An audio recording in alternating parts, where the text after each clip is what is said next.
안녕하세요. 오늘은 차이와 반복 77페이지 6절 개념적 차이와 개념 없는 차이. 우리가 차이를 어떤 개념적 차이, 내성적으로 개념적인 차이로 파악한다면, 그리고 반복을 어떤 외생적 차이, 하나의 똑같은 개념 아래 재현된 대상들 사이의 차이로 파악한다면, 차이와 반복의 관계들을 둘러싼 문제는 사실들을 통해 해결될 수 있는 것처럼 보인다. 여기서 외생적 차이는 내생적 차이와 외생적 차이는 각기 개념 안에서 성립하는 차이와 그 바깥에서 성립하는 차이를 지칭한다. 반면 내적과 외적은 강도에 붙는 수식어이고, 그래서 내적 차이는 강도적 차이를 의미한다. 그 밖에 내부적 혹은 내면적과 외부적 혹은 외면적은 중립적 형용사인 듯한데, 여기서는 이념 안의 차이, 곧 이념, 내부적 차이를 부각시키기 위해 사용되고 있다. 반복들은 존재하는 것인가, 존재하지 않는 것인가, 또는 모든 차이는 마지막에 가서 내생적이고 개념적인가.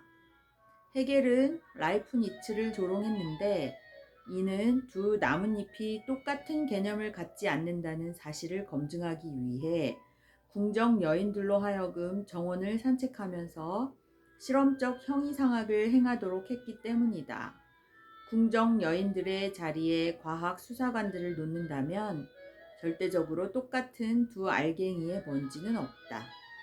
똑같은 특이점들을 갖는 두 개의 손, 똑같은 방식으로 두드리는 두 대의 타자기, 똑같은 방식으로 총알을 내뿜는 두 정의 권총은 없다.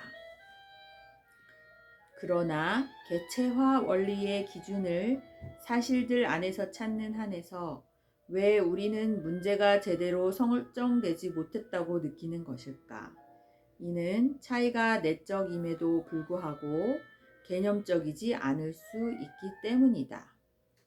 동역학적 공간은 그 외부의 입장에서가 아니라 그 내부에 연계되어 있는 관찰자의 관점에서 정의되어야 한다. 대상을 재현하기에 앞서 이념을 드라마화하는 어떤 내적 차이들이 있다. 내적 차이들, 강도적 차이, 이념, 현실적 대상의 삼각관계. 이거는 들레즈에게서 강도량 또는 강도는 현실적 대상의 질과 외연량의 내적 발생을 설명하는 원리다.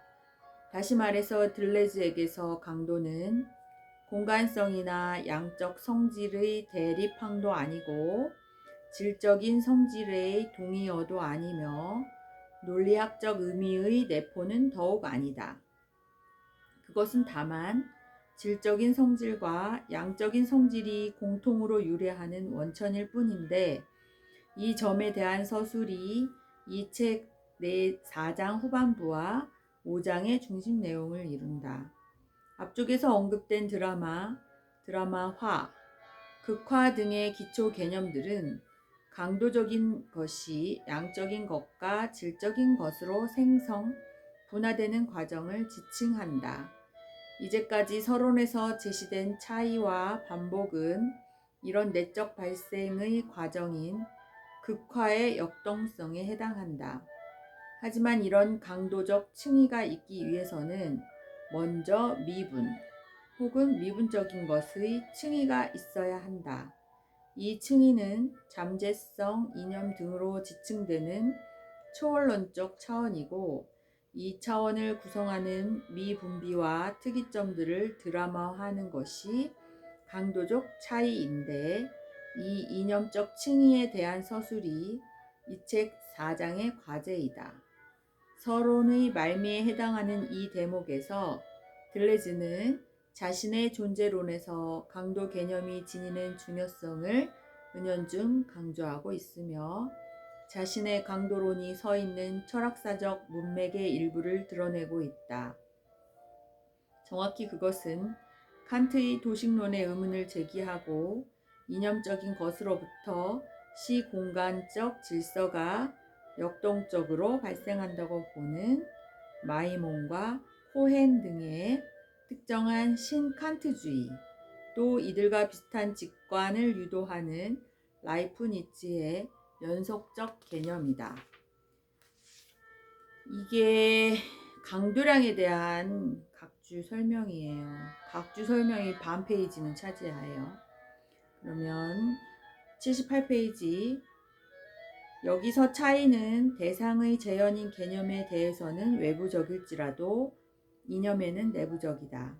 바로 이런 이유 때문에 칸트와 라이프니츠의 대립은 두 학설 안에 현존하는 역동적 요인들을 고려한다면 점차 약화되는 것처럼 보인다. 칸트는 직관의 형식들 안에서 개념들의 질서로 환원될 수 없는 어떤 외생적 차이들을 식별했다. 하지만 이 차이들은 여전히 내적인 것들이다. 비록 지성이 오로지 공간 전체에 대한 외면적 관계 안에서만 이 차이들을 내생적인 것으로 지정하고 재현할 수 있을지언정 그것은 내적인 차이들이다.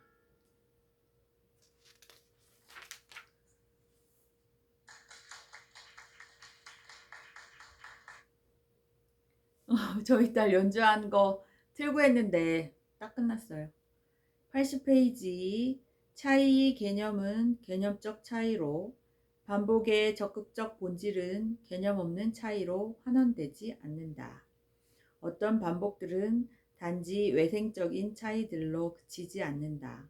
어떤 내적 차이들은 내생적이거나 개념적이지 않다. 그래서 우리는 앞에서 부딪힌 애매성들의 원천을 훨씬 명료하게 정리할 수 있다. 반복을 개념 없는 차이로 규정할 때 우리는 보통 반복에서 단지 외생적 성격의 차이만을 결론으로 끌어낼 수 있다고 믿는다. 이때 우리는 모든 내적인 새로움 때문에 문자로부터 충분히 멀어지게 되며 그 새로움은 오로지 유비적으로 언명되는 근사의 반복과만 화해할 수 있다고 평가한다. 하지만 사실은 그렇지 않다. 왜냐하면 우리는 아직 반복의 본질이 무엇인지 모르기 때문이다. 우리는 개념 없는 차이라는 표현이 적극적으로 지시하는 바가 무엇인지 모르며 그것이 함축할 수 있는 내면성의 본성이 무엇인지 모른다. 거꾸로 차이를 개념적 차이로 규정할 때 우리는 보통 본연의 차이 개념을 충분히 규정했다고 믿는다. 그렇지만 우리는 여기서도 여전히 차이에 대한 어떠한 이념도 고유한 차이에 대한 어떠한 개념도 가지고 있지 않다. 아마 아리스토텔레스 이래 라이프니츠를 거쳐 헤겔에 이르는 차이의 철학이 저지른 과오는 차이를 개념 일반 안에 기입하는 것으로 만족한 데 있을 것이다. 그것은 차이의 개념을 단순한 개념적 차이와 혼동하는 것이다. 사실 차이를 개념 일반 안에 기입하는 한 우리는 도무지 차이의 독특한 이념을 기대할 수 없다. 다만 이미 재현에 의해 매개되어 있는 어떤 차이의 요소 안에 머물러 있어야 하는 것이다. 그러므로 우리는 두 가지 물음과 마주하게 된다. 먼저 차이의 개념은 무엇인가? 단순한 개념적 차이로 환원되는 것이 아니라 어떤 고유한 이념을 요구하는 차이, 이념 안에 어떤 독특성을 요구하는 그런 차이의 개념은 무엇인가? 다른 한편 반복의 본질은 무엇인가? 개념 없는 차이로 환원되지 않고 어떤 똑같은 개념 아래 재현된 대상들의 외양적 성격과 혼동되지 않는 반복. 다만 그 역시 이념의 역량에 해당하는 독특성을 증언하는 반복의 본질은 무엇인가? 차이와 반복이라는 두 기초 개념의 마주침은 결코 처음부터 설정될 수 있는 성질의 것이 아니다. 그것은 오히려 두 노선, 곧 반복의 본질로 이어지는 노선과 차이의 이념으로 이어지는 노선이 교차하고 간섭하는 모습들을 들여다볼 때에나 비로소 나타나는 마주침일 것이다.